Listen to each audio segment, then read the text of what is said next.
pada kesempatan yang berbahagia ini, saya akan menyampaikan kebenaran firman Tuhan dari 2 Korintus pasal yang kelima, ayat yang ke-7. 2 Korintus 5 ayat yang ke-7 berkata demikian. Sebab hidup kami adalah hidup karena percaya, bukan karena melihat. Nah, Bapak Ibu Saudara sekalian kasih, ada satu kata yang sangat umum di dalam kehidupan orang percaya, yaitu kata percaya itu sendiri. Bahkan bukan hanya di kalangan orang Kristen. Di semua agama, kata ini menjadi kata yang penting, kata yang umum, kata yang mendasar, Bapak Ibu. Sebab ini menunjukkan pilihan seseorang terhadap apa yang dipercayainya. Nah, ini yang harus kita mengerti dengan benar dalam konteks iman Kristen. Kata ini harus betul-betul kita pahami. Harus betul-betul kita mengerti. Dan yang paling penting adalah sungguh-sungguh menemukan isi atau makna atau esensi dari kata percaya itu sendiri. Banyak orang Kristen, dan pasti semua, mengatakan bahwa percaya kepada Tuhan Yesus. Yang itulah mengapa mereka disebut Kristen, karena mempercayai Tuhan Yesus. Nah, orang yang menaruh percaya kepada Tuhan harus memiliki isi di dalam percayanya. Jadi percaya itu bukan hanya suatu perkataan yang keluar dari mulut.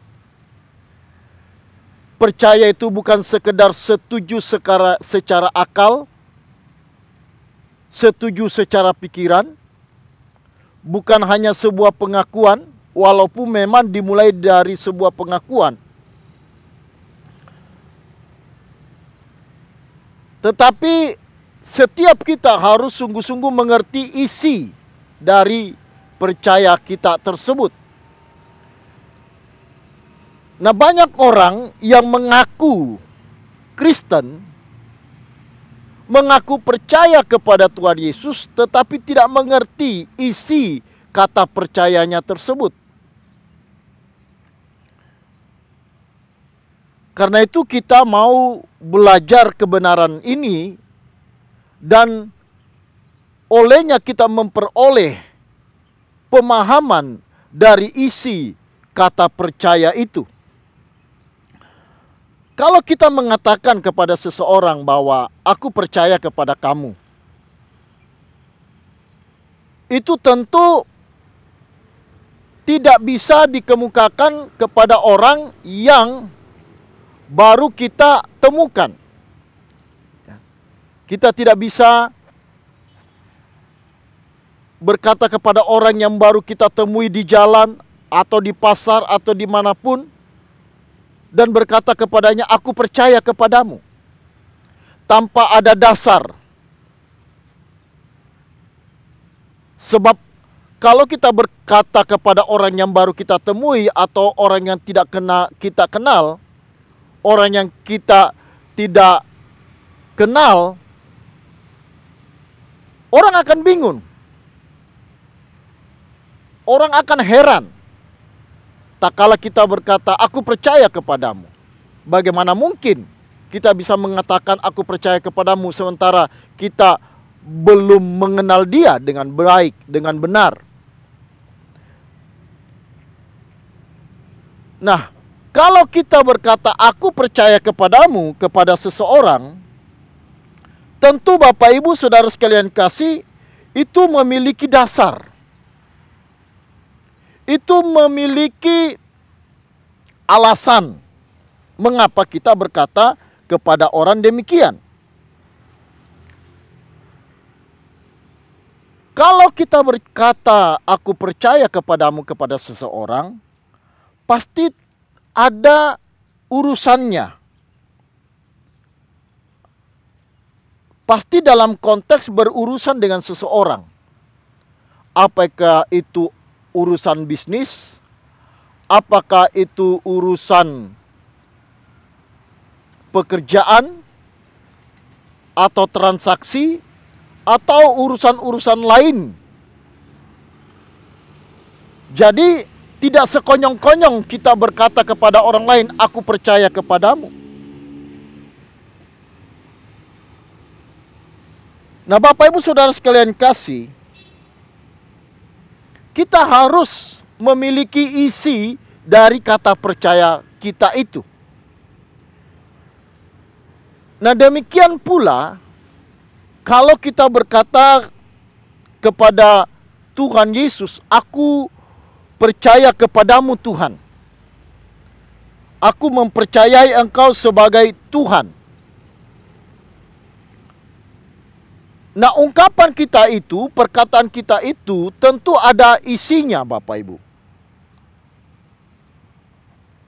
Karena apa? Karena kita percaya kepada Tuhan itu tidak bersifat temporal, tidak bersifat sementara, tidak bersifat seketika,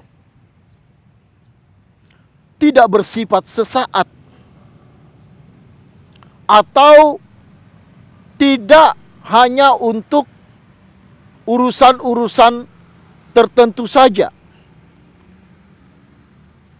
Kalau kita berkata, aku percaya kepadamu ya Tuhan, maka itu menyangkut seluruh aspek hidup kita. Itu menyangkut seluruh keberadaan kita.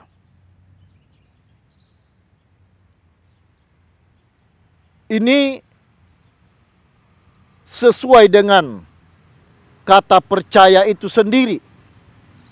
Kata percaya yang digunakan di dalam Alkitab dalam perjanjian baru dari kata pisteuo, yang artinya menyerahkan diri kepada objek yang kita percayai. Menyerahkan diri kepada objek yang kita percayai. Nah, kalau kita berkata, aku percaya kepadamu ya Tuhan, maka konsekuensinya adalah kita harus menyerahkan diri kepada yang kita percaya itu, yaitu Tuhan. Dan kalau kita mempercayakan diri kepadanya, berarti kita harus siap untuk dimiliki oleh Tuhan.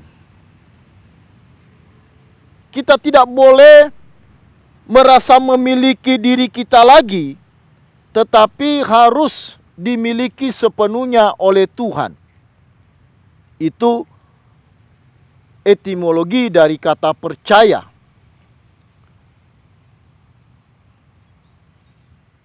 Nah, mungkin kalau ditanyakan mengapa harus demikian? Sebab kita mengetahui bahwa Tuhan Yesus telah mati bagi kita di atas bukit Golgota, di atas bukit Kalvari untuk menebus kita. Dengan kita ditebus, maka kita menjadi miliknya. Nah, inilah konsekuensi penebusan yang harus kita mengerti. Nah, banyak orang Kristen yang tidak memahami konsekuensi dari penebusan. Mereka hanya tahu bahwa Tuhan Yesus telah mati di atas Golgota untuk menebus dia dari segala dosa-dosanya atau dari akibat dosa-dosanya. Padahal bukan hanya itu, bukan hanya kita ditebus dari dosa-dosa kita. Penebusan itu mengandung konsekuensi bahwa setiap kita yang sudah ditebus harus menyerahkan diri kepadanya. dimiliki sepenuhnya oleh Tuhan. Sehingga seperti yang dikatakan oleh Rasul Paulus, hidupku bukan aku lagi, tetapi Kristus yang hidup di dalam aku. Jadi kalau kita berkata percaya kepada Tuhan, maka kita harus rela dimiliki olehnya. Hidup kita bukan milik kita lagi. Nah, banyak orang Kristen yang tidak mengerti hal ini. Biasanya orang Kristen seperti ini adalah orang Kristen keturunan. Maksudnya adalah orang tuanya Kristen, baik papanya mamanya Kristen, maka dia lahir otomatis mengikuti kepercayaan orang tuanya. Ya. Sehingga banyak orang Kristen seperti ini, termasuk saya, karena saya lahir dari orang tua yang sudah beragama Kristen, maka saya mau otomatis beragama Kristen. Tetapi kadang Bapak Ibu, orang-orang seperti saya ini yang lahir sebagai Kristen tidak menyadari apa yang disebut dengan Kristen dan bagaimana percaya itu. Dalam hal ini percaya kepada Tuhan Yesus yang olehnya disebut sebagai Kristen. Kata percaya sering dimaknai hanya sekedar setuju secara akali, sekedar meyakini dalam pikiran. Padahal percaya artinya menyerahkan diri. Nah, banyak orang yang berkata percaya kepada Tuhan Yesus, tetapi tidak menyerahkan dirinya kepada Tuhan Yesus. Nah, ini bukan percaya yang benar berdasarkan etimologinya. Nah, kalau kita melihat Bapak Ibu, kata percaya ini, maka tentu harus memiliki isi atau memiliki makna yang benar. Begitu pula kalau kita berkata aku percaya kepadamu Tuhan, pasti ada muatan di dalamnya. Itulah yang diungkapkan di dalam 2 Korintus pasal 5 ayat yang ke-7 ini. Ya, yang kita sudah baca tadi, bahwa hidup kami ini adalah hidup karena percaya, bukan karena melihat. Nah, Bapak Ibu Saudara sekalian yang kekasih, sekarang harus betul-betul kita persoalkan apa isi percaya kita kepada Tuhan. Kalau saudara tidak mempersoalkan, tidak memperkarakan ini, maka selamanya Anda dan saya tidak akan menjadi orang percaya yang benar. Pasti kita menjadi orang percaya yang palsu, orang percaya yang kosong. Bukan orang percaya yang sebenarnya, yang sesungguhnya, yang asli. Nah, tentu kita tidak ingin seperti itu. Tidak ingin seperti itu. Bapak Ibu Saudara sekalian kasih, banyak orang yang mengaku percaya kepada Tuhan Yesus sebagai Tuhan dan Juru Selamat, dan mengisi percayanya itu hanya sekedar pergi ke gereja saja dan melakukan kegiatan-kegiatan rohani. Dan mereka menganggap bahwa itulah isi percaya yang benar. Itulah isi percaya yang sesungguhnya. Padahal Bapak Ibu, isi percaya yang sesungguhnya bukan hanya ditunjukkan dengan ke gereja, mengikuti liturgi, atau melakukan kegiatan-kegiatan kerohanian yang lainnya. Ke gereja mutlak, ke gereja harus, mengikuti liturgi harus, dan dengan kesungguhan, dengan ketulusan. Tidak boleh hanya sekedarnya. Harus dengan penghayatan, harus dengan penghormatan yang setinggi-tingginya kepada Tuhan. Karenanya tentu liturgi harus dipersiapkan sebaik-baiknya. Dan jemaat, umat harus mengikuti liturgi dengan sikap hati yang benar. Sebab disitulah penggambaran kehidupan kita.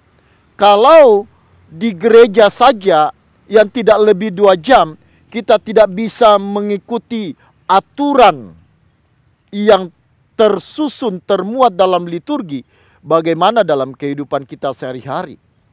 Ya. Kalau orang sudah tidak bisa menghormati Tuhan dengan sikap hati yang benar di gereja yang tidak lebih dari 2 jam, bagaimana dalam kehidupannya sehari-hari bisa menghormati Tuhan? Tidak mungkin. 2 jam saja tidak bisa, tidak sanggup, apalagi dalam kehidupan sehari-hari. Belum lagi kondisi di luar gereja, di mana manusia semakin fasik dan kita diperhadapkan dengan berbagai macam godaan, cobaan, tantangan yang tentu lebih berat daripada kita di gereja. Kalau di gereja memang kita ketemu dengan orang yang baik-baik, ketemu dengan orang yang sopan. Nah, di situ kita belajar. Tetapi Bapak Ibu, Saudara sekalian kekasih, saya mengatakan bahwa ke gereja dan melakukan kegiatan-kegiatan rohani belumlah mewakili kata percaya kita kepada Tuhan secara utuh, secara penuh. Sebab kalau cuma sekedar mengikuti liturgi dan kegiatan kerohanian lainnya, kepercayaan lain pun melakukan hal tersebut. Bahkan mereka melakukannya lebih intens, kuantitasnya lebih banyak dibanding kita. Karenanya isi percaya kita kepada Tuhan Yesus itu bukan hanya ditunjukkan dengan ke gereja dan melakukan kegiatan kerohanian lainnya. Bahkan kalau kita melakukan kegiatan-kegiatan sosial lainnya, kegiatan diakonia lainnya, itu juga belumlah mewakili isi dari kata percaya kita itu. Bapak Ibu Saudara sekalian yang kekasih, percaya kita itu harus menyangkut seluruh hidup. Sekali lagi, percaya kita itu harus menyangkut seluruh hidup. Bukan hanya sebagian hidup kita. Bukan hanya 2 jam di gereja.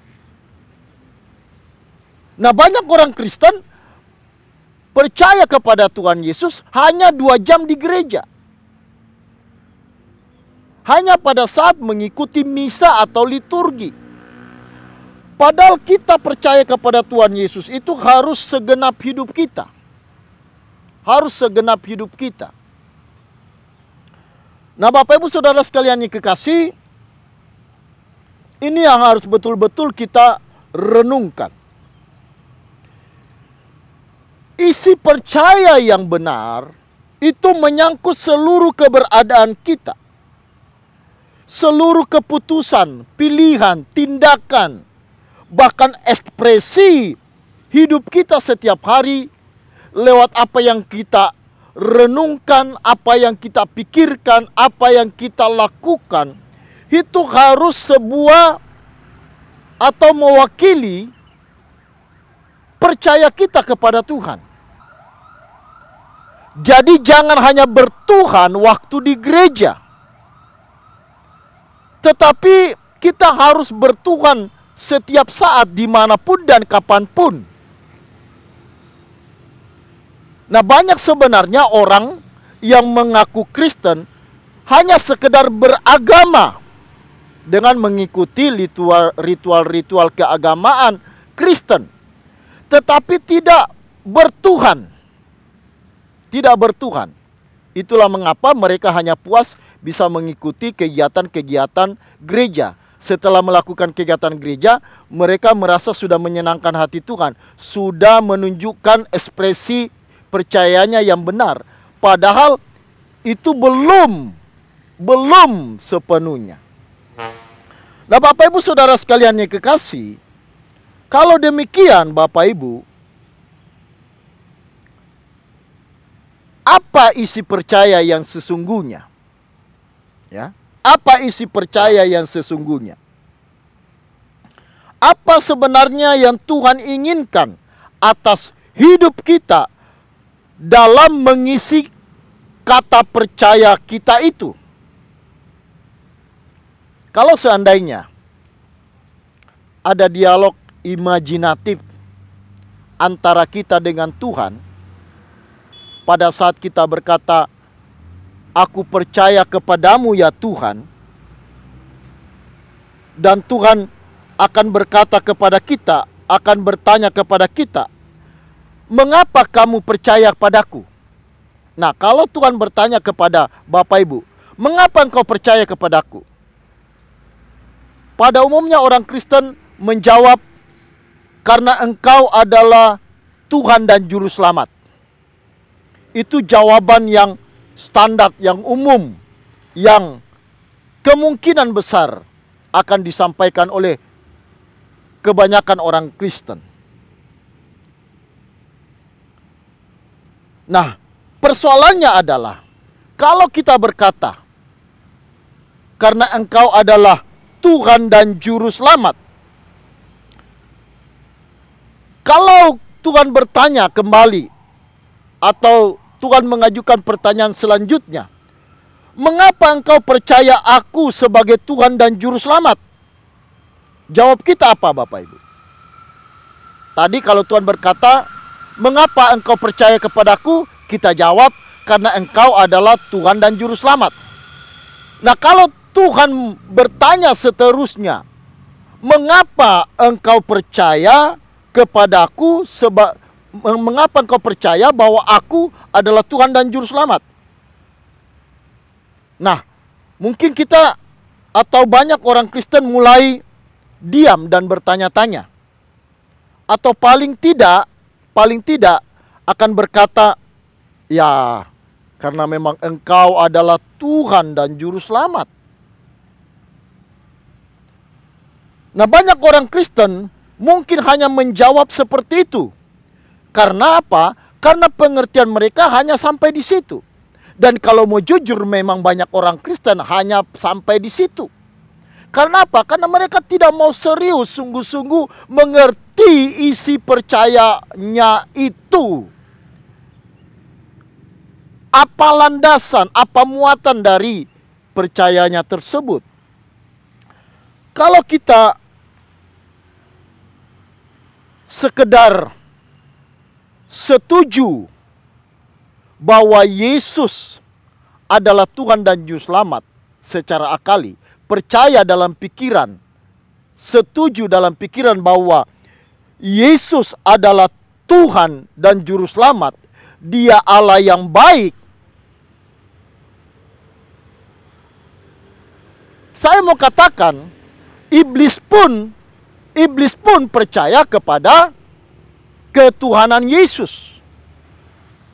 Itulah mengapa di dalam Yakobus pasal 2 ayat yang ke-19, Yakobus 2 ayat yang ke-19 dikatakan begini, "Engkau percaya bahwa hanya ada satu Allah saja, itu baik." Ya, memang baik. Itu tidak salah. Tetapi Bapak Ibu Saudara sekalian kasih, tidak hanya sampai di situ. Karena apa? Karena setan-setan pun juga percaya akan hal itu. Bahkan lebih dari banyak orang Kristen. Iblis atau setan gemetar. Bukan hanya percaya bahwa Yesus adalah Tuhan, tetapi mereka juga gemetar. Nah, banyak orang Kristen yang mengaku percaya kepada Tuhan Yesus tetapi tidak gemetar. Indikatornya apa? Buktinya apa? Mereka tidak mau tunduk pada kehendak Allah. Tidak mau mengikuti kebenaran yang disampaikan di dalam Alkitab. Tidak mau tunduk kepada apa yang diajarkan oleh Alkitab. Mereka hidup suka-suka sendiri. Nah, Bapak Ibu Saudara sekalian kasih, kalau kita mengacu dari apa yang kita baca di dalam 2 Korintus 5 ayat yang ke-7 tadi, maka kita menemukan isi percaya yang benar itu. Kalau Bapak Ibu membaca mulai ayat yang pertama, ayat ini berkata di ayat pertama, 2 Korintus 5 ayat yang pertama, karena kami tahu bahwa jika kemah tempat kediaman kita di bumi ini dibongkar, Allah telah menyediakan suatu tempat kediaman di sorga bagi kita, suatu tempat kediaman yang kekal yang tidak dibuat oleh tangan manusia. Nah, Bapak Ibu Saudara sekalian kasih, jadi isi percaya kita yang benar berdasarkan 2 Korintus 5 adalah kerinduan akan kehidupan kekal bersama dengan Tuhan. Itulah mengapa Bapak Ibu dikatakan tadi bahwa kami percaya, kami hidup oleh percaya, bukan karena melihat. Memang kita belum melihat sorga, belum melihat kediaman Allah. Kita masih jauh, kata Rasul Paulus di dalam ayat-ayat ini. Kita masih jauh memang, tetapi kita mempercaya itu.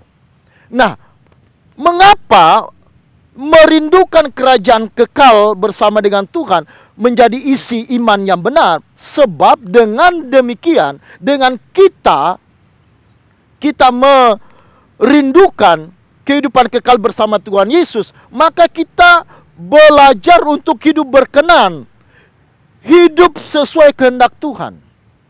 Dan itu juga yang membuat kita tabah, kuat menghadapi segala sesuatu.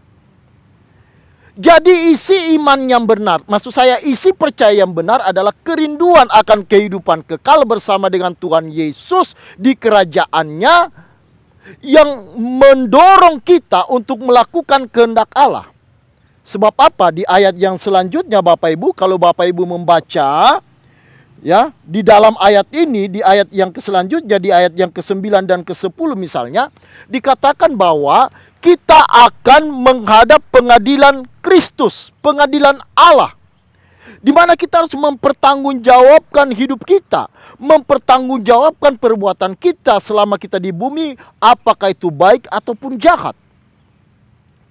Jadi isi yang percaya yang benar adalah sekali lagi kerinduan akan kehidupan kekal bersama dengan Kristus, yang olehnya kita terdorong untuk hidup berkenan di hadapan Tuhan, sebab kita akan menghadap pengadilan Kristus. Kita harus hidup sesuai dengan kehendak Allah. Sesuai dengan arti kata percaya itu pestiuo, yang artinya menyerahkan diri. Berarti kita harus tunduk pada kehendak Allah. Jangan berkata aku percaya kepada Yesus sebagai Tuhan dan Juru Selamat kalau Anda tidak mau tunduk mengikuti ajaran Tuhan Yesus. Anda tidak mau hidup sesuai dengan kehendaknya. Anda tidak percaya sebenarnya. Anda hanya sekedar setuju seperti yang dimiliki oleh iblis. Iblis percaya bahwa Yesus adalah Tuhan, tetapi iblis tidak mau tunduk pada kehendak Allah. Nah, orang-orang Kristen yang mengaku percaya kepada Yesus sebagai Tuhan dan Juru Selamat, tetapi tidak mau tunduk pada kehendak Allah, itu sama dengan iblis. Itu sejajar dengan iblis. Karenanya pada kesempatan ini milikilah percaya yang benar. Miliki percaya yang sesungguhnya, bukan percaya yang kosong, bukan percaya yang palsu, bukan percaya yang abal-abal, tetapi percaya yang sesungguhnya. Tuhan Yesus sudah mati di kayu salib supaya saudara memiliki percaya yang benar, bukan percaya yang palsu. Kiranya kebenaran ini sungguh-sungguh menjadi berkat bagi kita untuk mendorong, memotivasi kita. Dan saya mengajak, ayo kita sungguh-sungguh belajar supaya memiliki percaya yang benar sesuai dengan kehendak Allah, yaitu merindukan kerajaannya, merindukan kehidupan kekal bersama dengan Tuhan Yesus. Walaupun kita belum melihatnya, tetapi kita meyakininya. Puji nama Tuhan Bapak Ibu. Inilah yang dapat saya sampaikan kepada kita sekalian, kiranya menjadi berkat untuk kita. Terpujilah nama Tuhan, mari kita berdoa. Bapa di sorga, kiranya kebenaran ini memberkati setiap umat-Mu. Kiranya kebenaran ini meneguhkan, memotivasi kami untuk memiliki percaya yang benar. Mengisi percaya kami dengan sesungguhnya sesuai dengan kehendak Allah. Terpujilah nama Tuhan, memberkati setiap umat-Mu yang mendengarkan kebenaran ini. Dalam nama Tuhan Yesus. Haleluya. Amin.